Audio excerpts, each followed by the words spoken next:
let's talk about She-Hulk, which is officially confirmed to add the Hulk, Mark Ruffalo. Abomination is returning.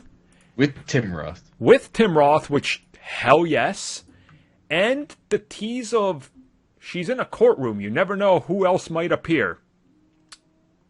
It's absolutely Daredevil. It's Daredevil. Yeah, it's just some certain lawyer that's kind of blind.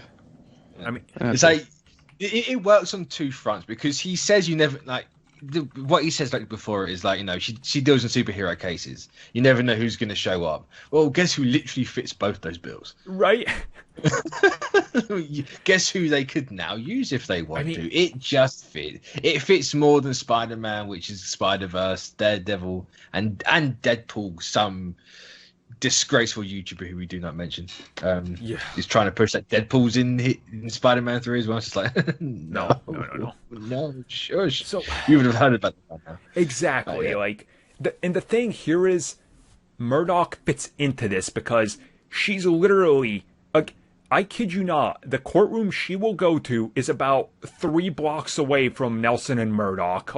I've literally been to both locations because I'm a nerd. I went to New York multiple times and I had to take pictures of these locations. So this only makes sense. And if you start looking more and more into it, Kevin Feige even did that little smirk when he said it. He did the Feige smile. he did the Feige. I'm telling you what you need to know without telling you, and it's that was enough to pretty much be it. And this show, honestly, I'm glad Abomination is finally coming back. Same.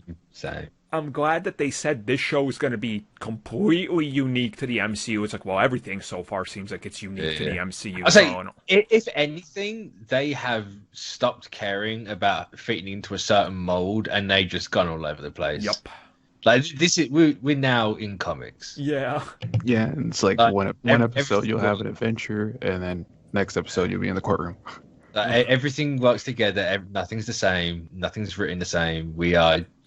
It's still going to have that obvious flair to it that makes it what it is. But I think it's the same. What if during the show she's I got to handle a case from Harlem?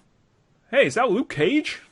Yeah. Dude, it'd be a good way to bring in an another perfect opportunity right there. This show. Jessica Jones. Yep, it writes itself. This show with all the New York Defenders literally fits this mold. So, you could do literally any of them. Daredevil fits into so many facets of what he said the show's about. Mm-hmm. So, she's this woman trying to make she's a career lawyer and she's trying to do this. She's just 6'7" plus and green. It's Matt Murdock's not going to give a crap about that, is he? Yeah. What better way to drive that point home, or why should anyone care, than having a guy who can't really see? Obviously, Matt Murdock can see, but everyone knows he's blind. So it's that thing. So why would I care? She's green. I can't even see. Yeah. Exactly. It's FYI, I just just knocked the guy's jaw off his face. I need a lawyer. I can't defend myself. And since Abomination is, joined the show, I think we can by-way connect. Thunderbolt Ross will be involved. Another strike on the Thunderbolts. I wonder if they're gonna have the leader in this in some way. Oh. I think they would have said, but at the same time, they could be holding that back as a surprise. Yeah. Build them up for season 2. Well, what? Yeah. Why not? That as well. You could do that. Murdoch's got to defend the leader, and he knows he's guilty. There we go. That's the case. I just want Daredevil. It'll happen. It's got to happen. It's got to. Here we go. Frank is arrested, and She-Hulk's on the side of we gotta bury him, and Murdoch shows up to defend him, being look, maybe I kind of see what he was doing. That's your in. There you go. So, do we use this show as a way of saying no, all the shows were canon? I would.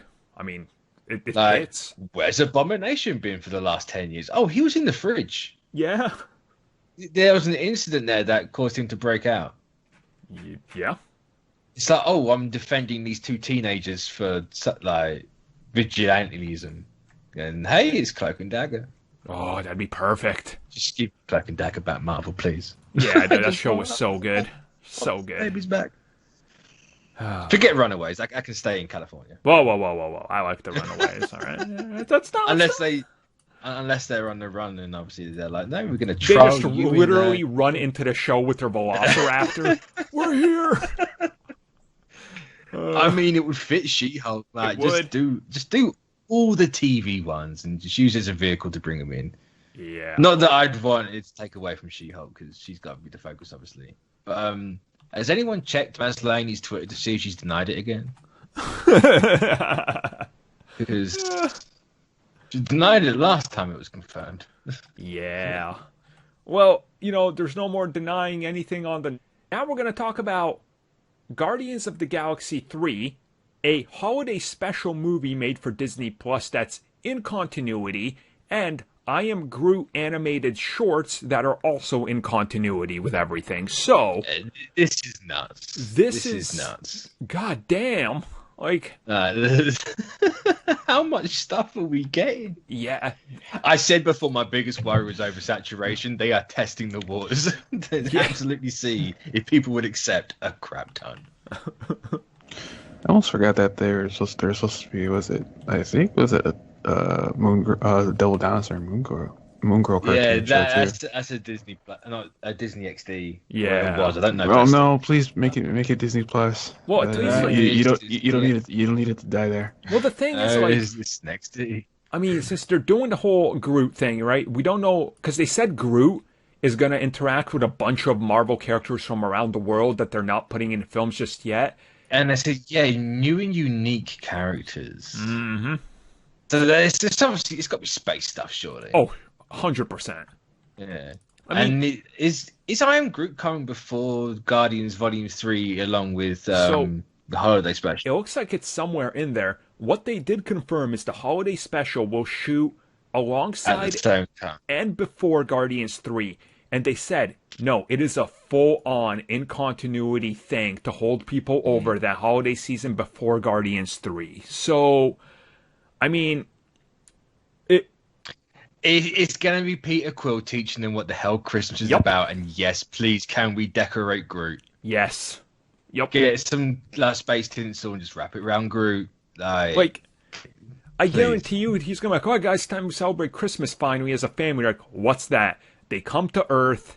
They're going to get a Christmas tree. There's going to be jokes with Groot. They'll probably be joined by somebody. Like, it's going to be I feel like it's going to be perfect for that type of... Let's relax before the Guardians kill off a couple members in the third movie. And obviously Thor's got to be involved as well. Oh, yes. Yep. Because we know at least Quill's going to be in Love and Thunder. Mm. So Thor's got to be on Guardians 3. And it's like, hey, I can show you around New York and where to get all the Christmas stuff. Yeah. Jane used to love this when I went out with Jane. She was my girlfriend. No, I broke up with her. Just ramble on like Thor. Yes.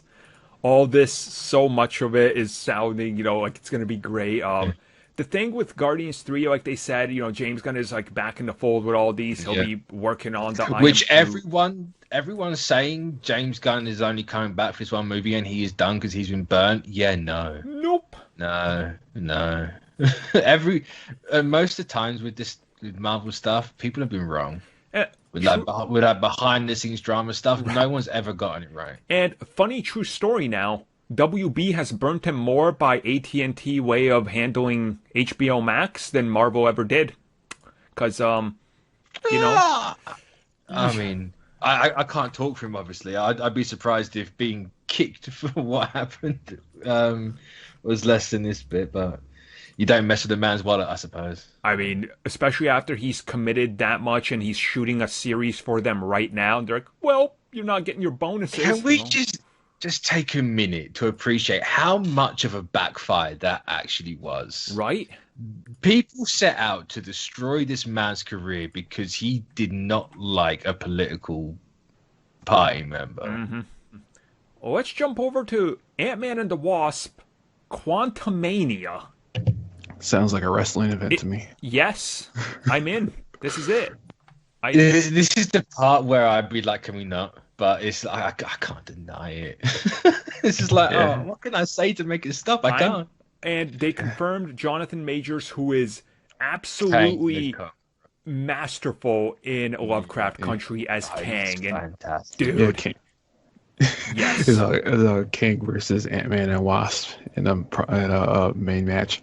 Two Ant-Men and Wasps.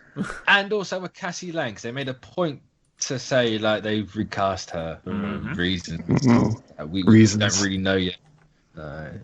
So is it an age thing? Who knows? I don't know. Yeah, I mean, so when you put Quantum in the title, this tells me this movie is exactly what we thought it was going to be when they announced Kang. They're going to be fighting each other and chasing each other through the quantum realm, through different time for 2+ hours. This movie... This is the Magic School Bus, but Marvel. Yup. This is going to be nuts. Like, dude, Peyton Reed is just going to go to town on this thing. And I cannot wait, because I mentioned it here before. I love Ant-Man and the Wasp. Like, that one is in my top 10 MCU. I know I'm probably one of the only people on this damn planet that puts it that high, but I love that movie so much. It's very mid for me. It's very mid. I enjoy it, but it's very mid. It occupies that Black Panther, Captain Marvel range. Okay. It's very, very mid. I don't know, just something about this when they announced the title, it just brought a big smile to my face, and then announcing Kang. And as you said, we pointed out before, it looks like Kang is going to tie into Loki. Loki is it's dealing with some sort of time ramifications and quantum things itself. I want to see how these things ripple into each other, because they have to. They have to. Well, the common theme and denominator for everything is the Young Avengers. Yeah. Literally everything points that way. Kang, Iron Lad. Loki, Kid Loki. Falcon and Winter Soldier, Patriot. We know WandaVision's got the twins. We know Ant-Man and the Wasp has Cassie in it. We've had Cassie for years at this point. Hawkeye, you got Kate Bishop. Yeah. Doctor Strange has got America Chavez in it, which is now officially confirmed. And the odd part is she's 14, where everyone else seems to be like 24. Right, yeah. Like, she young. What's going on? Is she tiny? Oh, yeah, so it's all... I think the next Avengers is going to be Young Avengers. 100%. At this point, here's the thing. With how much they're setting up with all these movies and TV shows and all that, and Quantmania and whatever the hell else, they're going so big with all these standalone films that they can, and I use this not as an insult, they can sacrifice an Avengers movie to make it Young Avengers, and it will still sell, because it's a new brand. And Kevin Feige has sold them on the idea, look, the next Avengers movie can make $1 billion again. It's not going to make close to $3 billion. But the one after that will make 1.5, and when we get to Young Avengers 3 crossing over with 30 other franchises, we'll make 5. So, they're all invested on this because it makes sense. They're not out to make... Like, obviously, they're making things quickly, but they're doing it quick, but they're thinking about it at the same time. Mm-hmm. It's not right. Well, we're going to have this one movie, then the next movie's going to have everyone in it, and then the next movie after that is going to have even more people in it, and then we're done. Yeah. Like, they're not going that route. It's like, no, we're going to go over the next 2 years, we're going to have, well, this bit goes here, that goes there. Like, the puzzle, they're doing the Rubik's Cube really quickly. Yeah, they are. And, I mean, there's a lot of pieces to it, right? Like, a lot of pieces to it. So, we can sort of start to see a picture form, which is going to bring me to the big announcement. This is one of the biggest ones. Fantastic Four, here's your logo. Oh, and also, we're taking John Watts 100% under our wing. He's directing Fantastic Four. Yes. I would never have pegged Watts for this. Same. Yep. Like, if they were going to get anyone from their wheelhouse, it would have absolutely been Peyton Reed. Yeah. I would have put good money on Peyton Reed being the one to get it. But, having said that, why would you not get the Spider-Man guy who did Fantastic Four? Exactly. Like, how closely linked were those two at the start of Marvel? Like, it makes way too much sense. Mm-hmm. And way too much sense. Like, and that's the thing. Like, he clearly understands that type of vibe that you need for those characters, because we see it in the we see that Fantastic vibe with the relationships and banter that he has between Spider-Man and all of them. And it's very evident that Sony is doing their own thing with Spider-Man after, and Disney was like, we should lock down John Watts for our properties because we like what he's done. So it's a little bit more of that weird competitive thing. People are saying that, like, are they that competitive? Like, is that relationship to that point where Disney has to underhand getting a director like that? I think in this instance, a little bit of it, honestly, because I'm willing to bet they're in a much better, like, they're playing ball and with each other a bit more now, and that's evident with how everything, like, why else would we have 3 Spider-Men in this next film? Yeah, like, if they weren't, this film wouldn't have happened, and it wouldn't be those 3. Like, they're clearly playing ball and they're on each other's side now. I think they've realized they both need each other, better off together than they are apart. So it's like, hey, maybe, like, Sony's like, you know what, you can let John Watts do something else. Like, we still have Tom Holland, we still have all this stuff here. Like, let someone else have a crack at the Spider-Man, like, trilogy. Like how comics work. It's like, cool, well, John Watts has introduced him. He's done, like, probably the biggest Spider-Man film we could ever do. Mm-hmm. Let someone else come in and take the reins and do a different approach with it. Yeah, and also this makes me very hopeful that, like the Russo brothers, because they started as the Captain America guys, and then they're like, no, we're now the Avengers guys. Like, people don't even realize they started off as Captain America movie. Like, I have a feeling John Watts he's doing a trilogy. He's probably gonna do 3 Fantastic Fours, if not more, and I'm gonna bet on it. I have a sneaky suspicion they're gonna get him to do, like, the next big crossover Avengers type, all of them, because it wouldn't surprise me because he's the only one that's crossing franchises right now. Mm-hmm. Yep, which is, Fantastic Four are huge. Yeah. And people don't realize just how integral those guys are to literally everything. Now, here's the thing I want to point out to everybody, and this is kind of important. If you look at all their release dates, which they have through November of 2023, every single movie that's been announced now fills in all those dates. So we're getting Fantastic Four by 2023. I mean, that's insane. Like, yes, it's 8 years after Fantastic. It doesn't feel like it's going to be 8 years. Jesus. But it's going to be 8 years. It's going to be insane. It's about due time. That movie's still going to be felt up to the release of the new Fantastic Four movie, let's be honest. I can't wait till video essayists go back and talk about the untapped, not understood version. The underrated. Yes, underrated mentality of Fantastic. Y'all just didn't understand it at the time. It's too complex for your simple minds, Puritans. I mean, it might very well be. Clearly. I'm going to be honest right now. We weren't on enough of the same stuff Josh Trank was on while making that movie, so we don't know. So give me a tab of acid or something, and maybe maybe I can be on that level. No, this is. I love the fact that he's just, like, everyone was asking for it at the Comic-Con announcement, like, oh, where was it? They didn't even announce that, and it's just like, you're just gonna give him a crumb, like, bang, there we go. And the big thing with this one is, again, I think this will directly connect to everything that's come before. This is Fantastic Four, man. This is the franchise that will usher in, like, the Guardians, like, this whole new aspect of Marvel. And it's going to lead to Galactus and Surfer. That's the end game for the next decade, 15 years, however. Like, it's huge. This franchise, and John Watts is honestly, I think, a perfect pick. So, it's, damn. Can't wait. The hype is... Let's say, we're finally here. After all these years, it's finally happening, and it's just nice to have them back. It really is. It